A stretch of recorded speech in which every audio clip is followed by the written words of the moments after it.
6 जूनपर्यंत आरक्षण द्या, अन्यथा हे आंदोलन खूप मोठं होईल. मनोज जरांगे पाटलांचा सरकारला इशारा. 21 ते 24 तारीखपर्यंत दौरा आहे, त्यामुळे मी रुग्णालयातून सुट्टी घेतलेली आहे आणि 4 जूनला अंतरवेली सराटीमध्ये आमरण उपोषणाला सुरुवात होणार आहे. आरक्षण घेतल्याशिवाय मी हटणार नाही. आम्हाला लोकसभेच्या गुलालात पळायचं नसून आम्हाला आमच्या आरक्षणाच्या गुलालात पडायचं आहे आणि तो गुलाल आमच्यासाठी महत्त्वाचा आहे, कारण आमचे लेखक मोठे झाले तर त्यांचं कल्याण होईल. त्यामुळे आमच्या न्यायासाठी आम्ही अंतरवलीत एकवटणार आहोत. मराठा आणि कुणबी एकच आहेत. सगळे सोयऱ्यांची अंमलबजावणी करावी. हैदराबादचा गॅजेट लागू करावा. याच आमच्या प्रमुख मागण्या आहेत. ठरल्याप्रमाणे आम्हाला 6 जूनपर्यंत आरक्षण द्यावे, अन्यथा हे आंदोलन खूप मोठे होईल. काय केलं जातोय असं बोललं जाते, त्या संदर्भात काय? नाही तर ते होणारच ना. मी सांगितलं ना आत्ताच, इकडं फक्त मीडियात बोलायचं आम्ही जातीवाद करत नाही आणि तिकडून जातीला थांबवायचं नाही आणि सगळे त्यांचेच अधिकारी त्यांनाही थांबवायचं नाही, त्यांच्या लोकांना बी थांबवायचं नाही. फक्त म्हणायचं इकडं आम्ही जातीवाद करत नाही, म्हणजे लोक मोकळे सोडायचे आणि इकडून फक्त म्हणायचं गोड बोलल्यासारखं. जर खरंच जातीय तणाव होऊ द्यायचा नसला, खरंच जातीवाद करायचा नसला तर माणूस सरळ सांगतो ना, शांत राहा सगळ्यांनी, आणि म्हणतच नाही त्याचा अर्थ तवाच लोकांना कळतो. पण मराठा समाजाला एक विनंती माझी, तुम्ही शांत राहा, करू द्या काय करायचं, पण याचा अर्थ असा नाही तुमच्यावर जरी बेतली घातपात तुमचा होऊ नये, बेसावं सुद्धा राहू नका. तुमचं स्वसंरक्षण करा, तुमचं सुद्धा तुम्ही स्वतः स्वसंरक्षण करा. पण आपण स्वतःहून काही करायचं नाही. कोणी काय पोस्ट टाकल्या, कोणी फोनवर बोललं, कोण कोणकडे गुतीत आहे, कोण काय करतंय, कोण कशी कावे करतंय, डाव करतंय, याच्यावर बारीक लक्ष ठेवा.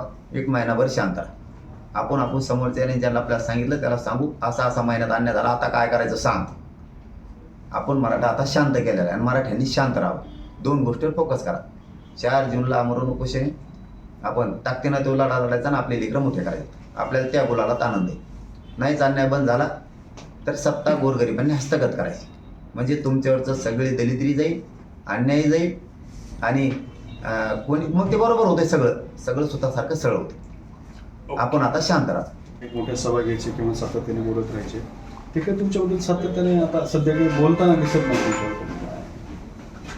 नाही, मग आता बोलत नाहीत तर काय त्यांना बोलायला मी बळच ते बोलल्यावर बघू ना. मी बळच नाही अंगवरतात. बघा माझा स्वभाव आहे पहिल्यापासून. कोणत्या जिल्ह्यातला असतो तो, कोणत्या जातीचा असो तो, कोणाचा असो, मराठ्याचा असला तरी मी सोडत नाही विरोधात बोलला. मी अगोदर कोणालाही बोललेलो नाही. ज्याची त्याची भूमिका ज्याने ज्याच्या जातीसाठी पार पाडायची, शांतता ठेवायची. प्रत्येक जातीची जबाबदारी नुसती मराठ्यांची नाही.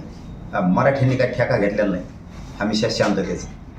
बाकीच्यांची सुद्धा जबाबदारी आपण आपल्या जाती सांगायची, म्हणजे आपण आपली जात मोकळी सोडायची आणि लोकांना इकडं सांगायचं की तेच जातीवाद करतात आणि तुमची जात मोकळी सोडायची. पाठीमागून अंधारातून त्यांना सपोर्ट द्यायचा, अंधारातून बैठक घ्यायचा, अमकं करा तमकं करा सांगायचं. हे किती दिवस आणणार? येडी नाही ना जनता बी. लोक येडे नाहीत ना. लोक येडे नाही आहेत. आता लोकांच्या लक्षात येते. तुम्ही जर डाव टाकणारे नसतात तर तुम्ही सुद्धा मोठं मन दाखवलं असतं, सगळ्याला आव्हान केलं असतं, अजिबात शांत राहा सगळे, कोणी वळवळ करायची नाही, जातीय तेढ निर्माण नाही झाला पाहिजे. इकडून आम्हालाच म्हणायचं जातीवाद करायचं आणि तिकडून जात मोकळी सोडून द्यायची.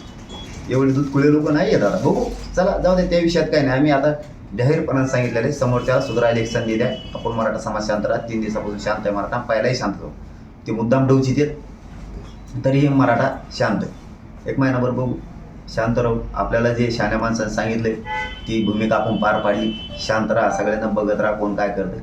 बघू, नाविलाज आहे त्याला. त्यांना जाती ते निर्माण करायचा असला, शांतता ठेवायचीच नसत तर ते त्यांच्या हातात, ते मराठ्यांचं नाही. पण आपण मराठ्यांना आव्हान केले, शांत राहा. मराठा 100% शांत राहणार आहे महिनाभर. हे अंतिम सत्य. माझा मराठा शांत राहणार आहे आणि मराठा आरक्षणावर भर देणार आहे. आणि असाच अन्याय होत राहिला तर मराठ्यांना एकच पर्याय, सत्तेत घुसावं लागेल, म्हणजे आपल्या लेकरांवरचा जातीवरचा अन्याय 100% पुरा बंद होतो. 2च स्वप्न बघायचे आता. बाकीचं सगळं सोडून द्यायचं. अन्याय केला तरी सहन करायचं. करू दे त्यांना किती अन्याय करतो, बघू आपण. झालं गेलं, शांततेत राहा. काय करतंय, कोण काय लिहितंय, कोण कोणाची काय टिंगल करतंय, कोण कोणाला हिनवतंय, कोण काय पोस्ट टाकतंय, याच्यावर फक्त बारकाईने लक्ष ठेवा. 1 महिनाभर बघू आपल्यावर कोण कोण काय काय अन्याय करतंय. आपल्या काही शहाण्या माणसांचं म्हणणं आहे, आपण हुशार आहेत, आपण शहाणे आहेत, माणुसकी जिवंत आहे आपल्या मराठा समाजात.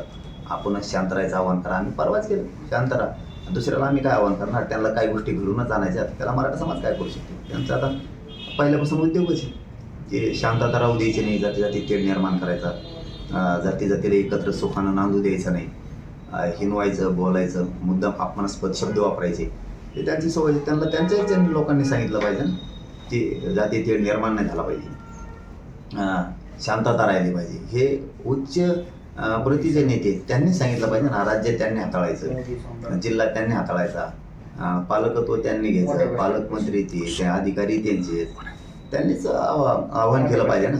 ते इथून पुढं जाती तरी अजिबात राहिली नाही पाहिजे, सगळ्यांनी शांत राहा, हे त्यांनी करायला पाहिजे.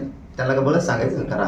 आम्ही आमच्या समाजात सांगितलं, बघू किती दिवस नरड्याला लागतं. शेवटी आम्हाला सुद्धा मर्यादा आहेत, आम्हाला सुद्धा अन्याय किती दिवस सहन करायचा हा सुद्धा आमच्या पुढचा विषय. पण तरीही समोरच्याला सुधारण्याला संधी दिली पाहिजे, त्याची सुधारणा करायला एक चान्स त्याला दिला पाहिजे. बघू सुधारणा करतेत का. एकदा सुधारायला संधी द्या मराठा बांधवांनी. शांत राहा महिनाभर, कुणी काही म्हणलं तरी उत्तर द्यायचं नाही त्याला. आपण आपला सगळा फोकस आरक्षणावर करायचा, आणि हे अन्याय करतच राहिले तर सत्य जायचं बघायचं, म्हणजे अन्याय बंद होत असतो. आपलं दोनच डोके लावायचे सध्या मराठा समाजानं सगळ्या राज्यातल्या, बीडसह सगळ्याच राज्यातल्या, की आपलं आरक्षणापासून ते हटू द्यायचं नाही, आपल्याला आरक्षण मिळवायचं हे फायनल. आणि अन्याय जर असाच होत राहिला तर सत्तेत गोरगरिबांनी कसं जायचं ती काबीज करायची, म्हणजे अन्याय बंद होतो. एकदम सोपे मार्ग स्वीकारायचे, बाकीच्याला डोकं लावायचं नाही, कोण काय लिहितंय काय नाही, फक्त लक्ष ठेवायचं. बारकाईने महिनाभर बघू. जे शहाण्या माणसाने आपल्याला सांगितलंय, कोणी कोणी काय मुद्दा होऊन केले हे त्या शहाण्या माणसाला एकदा सांगून तिथून पुढे बघू. आपलं सध्या शांत सगळ्यांनी राहा. उपोषण सुद्धा आहे, त्यावेळेचं कसं नियोजन केलं, एकंदरीत सर्व गोष्टींवर काय सांगा. 21 ते 24 पर्यंत दौरा आहे. त्यामुळे आज सुट्टी घेतली. उद्या सकाळपासून दौरा सुरू होणार. 4 जूनला उपोषण सुरू होणार आहे मराठा समाजाच्या आरक्षणासाठी, आणि ते घेतल्याशिवाय आम्ही हटणार नाही. अंतरवालीत 4 जूनला सकाळी 9 वाजता 10 वाजता आमरण उपोषण सुरू होतं. 4 जूनला निकाल पण आहे, एकीकडे गुलाल उधळला जाईल आणि दुसऱ्या बाजूला तुम्ही तुमचं उपोषण सुरू केलेलं असेल. अनेकांना असं वाटतं की त्या निकालानंतर महाराष्ट्रामध्ये बऱ्याच उलथापालथी सुद्धा होणार आहे आणि त्या दिवशी तुमचं उपोषण सुद्धा असणार. नाही, ते चालूच असतं त्यांचं. ते 12 महिने ते पिढ्यांना फार तेच उलथापालथी हे ते. आम्हाला त्या गुलाला थोडा आनंद आहे. कोणी पडला काय आणि कोणी निवडून आला काय, आम्हाला आमच्या आरक्षणाच्या गुलालात आनंद आहे मराठ्यांना. आणि तो गुलाल आमच्यासाठी महत्वाचा आहे. आमचे लेकरं मोठे झाले पाहिजे, समाज मोठा झाला पाहिजे, आरक्षण मिळून द्यायचं, त्या गुलालात आमचा आनंद असणार आहे. यांच्या या गुलालात आम्हाला काय आनंद आहे.